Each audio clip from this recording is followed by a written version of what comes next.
अस्सलाम वालेकुम मेरे प्यारे दोस्तों, क्या हाल है आपका। उम्मीद करता हूँ खैरियत से होंगे। आज का जो हमारा लेक्चर है अनाटॉमी और फिजियोलॉजी का, इसके मोस्ट इम्पोर्टेंट क्वेश्चंस के बारे में बताता हूँ जिनके पेपर में आने का ज़्यादा चांसेस होता है। ये मैंने बहुत इम्पोर्टेंट क्वेश्चंस निकाले हुए हैं, तो इनमें से जो शॉर्ट्स हैं वो हम करेंगे वन बाय वन। पहले है ब्रांचेस ऑफ अनाटॉमी की ब्रांचेस क्या हैं। आपने इसको अटैम्प्ट कैसे करना है, सबसे पहले लिखना है अनाटॉमी की डेफिनेशन, फिर इसकी ब्रांचेस करनी है, एक एक करके आपने बतानी है। उसमें तीन चार लाइनें या डेफिनेशन वगैरह उसमें एडजस्ट कर देनी। तो इस तरह ये आपका एक शॉर्ट क्लियर हो जाएगा। कम से कम 10 लाइनें हर शॉर्ट की लिखनी चाहिए। इसके बाद आ जाता है टर्मिनोलॉजीज़ ऑफ एनाटॉमी। इसमें भी अगर ऐसा क्वेश्चन आ जाता है, सबसे पहले एनाटॉमी की डेफिनेशन लिखनी है, फिर जितनी भी उसकी टर्मिनोलॉजीज़ हैं वो लिखनी है। कम से कम ये भी हाफ पेज का होना चाहिए।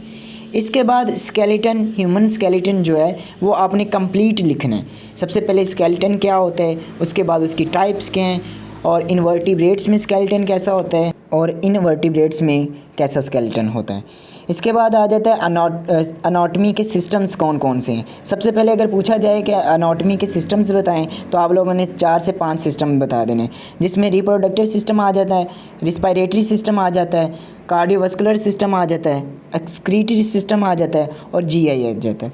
इस तरह आपने अगर आ जाए कि रिप्रोडक्टिव सिस्टम लिखना है, तो उसका आपने मेल और फीमेल दोनों का बताना है कि मेल में कैसा रिप्रोडक्टिव सिस्टम होता है, फीमेल में कैसा रिप्रोडक्टिव सिस्टम होता है। इस तरह रिस्पायरेटरी सिस्टम आ जाता है, तो आपने सांस लेने का सारा निज़ाम बताना है। इसके बाद कार्डियोवास्कुलेटरी सिस्टम का आ जाता है, या कार्डियोवास्कुलर सिस्टम जो होता है वो आ जाता है, तो दिल का काम करने का तरीका आपने बताना है। इसके बाद एक्सक्रीटरी सिस्टम होता है जो रिमूवल का काम करता है, वो एक एक वन बाय वन इसके तमाम स्टेप्स बताने हैं। इसके बाद जीआई बताना है, इसमें क्या क्या चीज़ें इन्वॉल्व हैं वो सारी आपने बतानी है। लिम्फ, अब लिम्फ अगर आ जाता है तो इसमें आपने इसका सबसे पहले इसकी डेफिनेशन करनी है। इसके बाद इसके फंक्शंस बताने हैं और ये भी बताना है ये कहाँ पे प्रेजेंट होता है। इसके बाद अगर आ जाए ब्लड क्या होता है, ब्लड की पहले डेफिनेशन करनी है, फिर ब्लड के टाइप्स बतानी है, ब्लड में कौन कौन से सेल्स प्रेजेंट होते हैं वो आप लोगों ने बताने। इसके बाद जॉइंट्स बताने, जॉइंट की डेफिनेशन करनी है। जॉइंट की डेफिनेशन करने के बाद उसकी टाइप्स बतानी है, कौन कौन सी टाइप्स हैं। इसके बाद ईसीजी करनी है, ईसीजी की भी डेफिनेशन करनी है, और इसके बाद इसके फंक्शंस बताने हैं कि ईसीजी किसके लिए की जाती है। इसके बाद आ जाता है functions of stomach and small intestine, जो हमारा मैदा है और जो हमारी स्मॉल इंटेस्टाइन है, इनके दोनों के फंक्शंस बताने हैं कि मैदा क्या फंक्शन करता है और स्मॉल इंटेस्टाइन्स के कौन कौन से फंक्शंस हैं। इसके बाद आ जाती हैं हमारे पास सेंसेशंस, यानी कि सेंसेस जो है हमारी, हम कानों के ज़रिए सुनते हैं। ईयर के बारे में बताना है, उसका फंक्शन से बताना है, और ये क्या करता है, इसका पिन्ना क्या करता है, ये आप लोगों ने बताना है। इसके बाद नोज़, नोज़ कहाँ पे प्रेजेंट है, फेस पे है, हेड पे है, जहाँ पे भी है आपने वो बतानी है। नोज़ बताने के बाद उसका फंक्शन बताना है। इसी तरह आपने स्किन के फंक्शंस बताने हैं, स्किन थर्मो रेगुलेशन में भी कोई रोल प्ले करती है नहीं करती, वगैरह वगैरह, ये आप लोगों ने बताने। फिर जाके ये आपका 5 नंबर का शॉर्ट क्लियर होगा। नेक्स्ट जो हमारे पास है वो है diffusion of oxygen and carbon dioxide.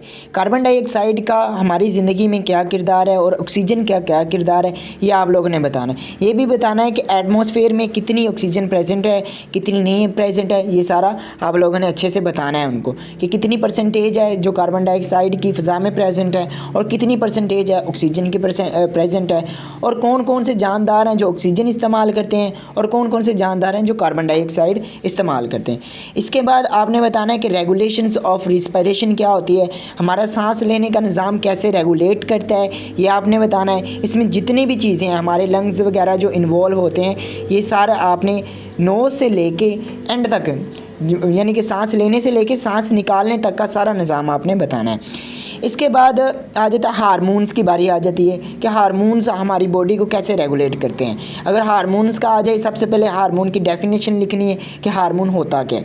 अगर आ जाए एडीएच क्या है, इसमें भी सबसे पहले आपने लिखना है हार्मोन की डेफिनेशन, उसके बाद एडीएच के फंक्शंस लिखने हैं। इसी तरह ऑक्सीटोसिन आ जाता है, तो इसमें भी सबसे पहले आपने हार्मोन की ही डेफिनेशन लिखनी है और उसके बाद ऑक्सीटोसिन के आपने फंक्शंस बताने हैं। और ये भी बताना है कि ऑक्सीटोसिन जो है ये कहाँ पर प्रेजेंट होता है, किससे निकलता है, है, किससे नहीं निकलता, सब बताना है आपने।